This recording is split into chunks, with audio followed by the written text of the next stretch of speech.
integrar una lineal. En vez de integrar a la función que a uno le daban, integraba a una lineal. De ahí el nombre de regla de trapecios, y para eso uno necesitaba dos nodos. Podía tomar los dos nodos de la punta o los dos nodos del medio. Después dimos un pasito más allá de eso y dijimos, bueno, otra manera posible de aproximar a la integral es, en vez de integrar a una lineal, integrar a una cuadrática. Y para eso uno necesitaba 3 puntos. Entonces podía tomar los dos de las puntas y el del medio, o dividir el intervalo en 4 partes y tomar los 3 noditos del medio. Por supuesto que eso conduce a errores. Habíamos hablado también acerca del grado de exactitud de una regla de cuadratura, y habíamos visto que esencialmente, si uno quería tener una idea de cuán bien aproximaba la cuadratura a la integral, lo que podía hacer era fijarse hasta qué grado máximo de polinomios la cuadratura integraba perfecto. Eso era esencialmente el grado de exactitud que tiene la regla. El trapecio tiene grado de exactitud 1 y Simpson tiene grado de exactitud 3. ¿Cómo hacía uno para chequear donde la regla integraba exacto?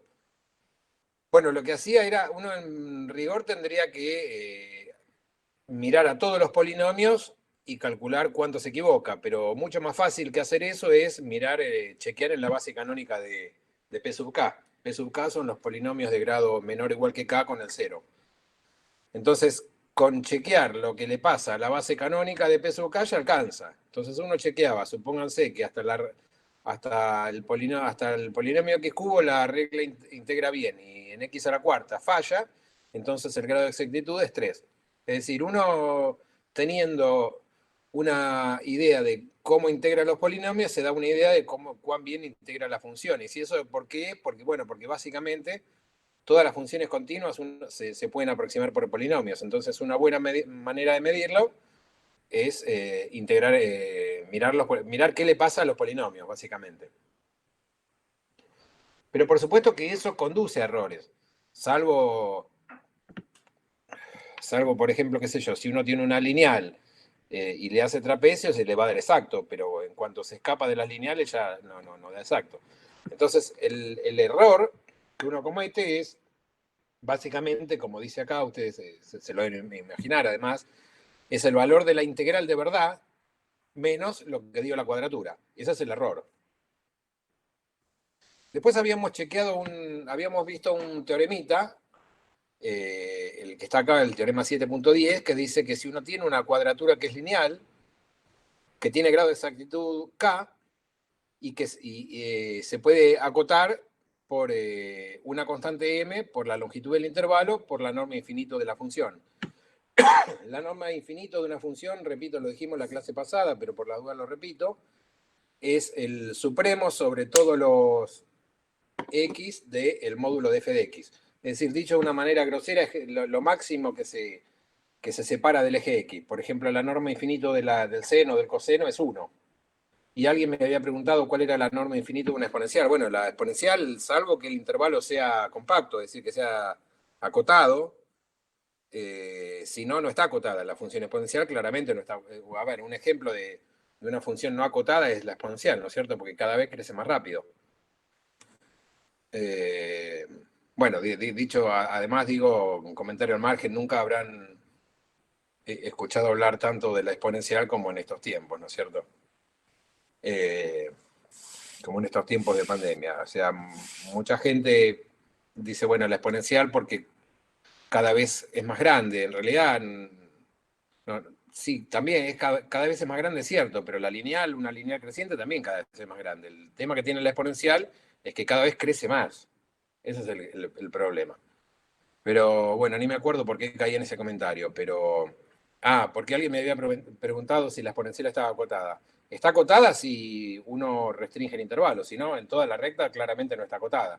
Mientras que el seno o el coseno claramente están acotadas en todo R. Entonces habíamos visto este teorema, donde la cuadratura se podía mayorar. Mayorar es encontrar una constante que sea mayor o igual. O acotar por arriba, como quieran decirlo. Por una constante m, por la longitud del intervalo, por la norma de infinito de la función.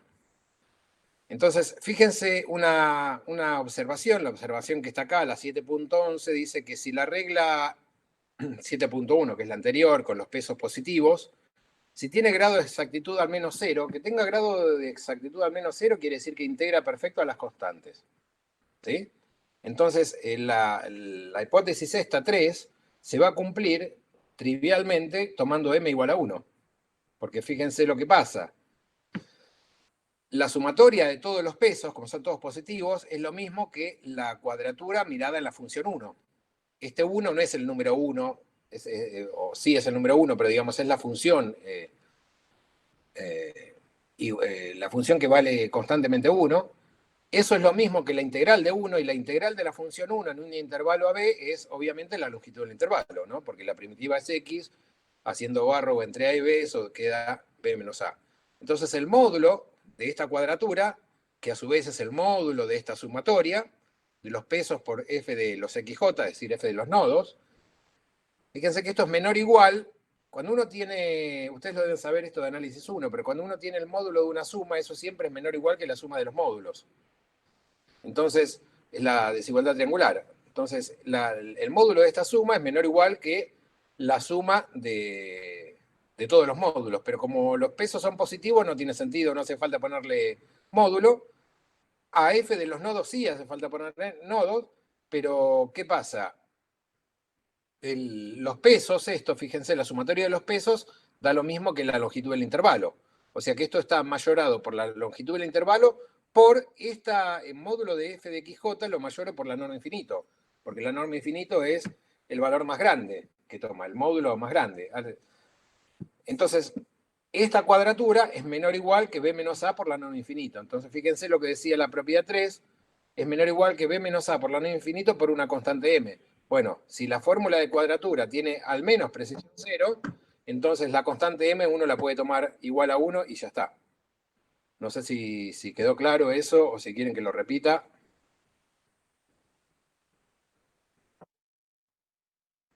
¿Alguien se perdió con eso? ¿Con esa No, quedó vueltita? claro. ¿Cómo? Quedó claro. Quedó claro, perfecto. Es decir, esta observación no es nada más que mirar esto para las normas que tienen grado de exactitud por lo menos 0. 0 o más, por supuesto. Si es mayor que 0 también. Entonces, el próximo paso que viene ahora es mirar cuál es el error que uno comete cuando integra haciendo trapecios o cuando integra haciendo Simpson. Uno de los chicos me había preguntado el otro día y yo le dije que, bueno, al final de este tema lo íbamos a charlar y ya llegó el momento. Es decir, lo que uno quiere mirar ahora es cuál es el error que comete cuando aproxima por trapecios o por Simpson. Entonces, para eso hay una serie de teoremas que no los vamos a hacer. Si estuviéramos en clase los haríamos, con la demostración incluida, pero para no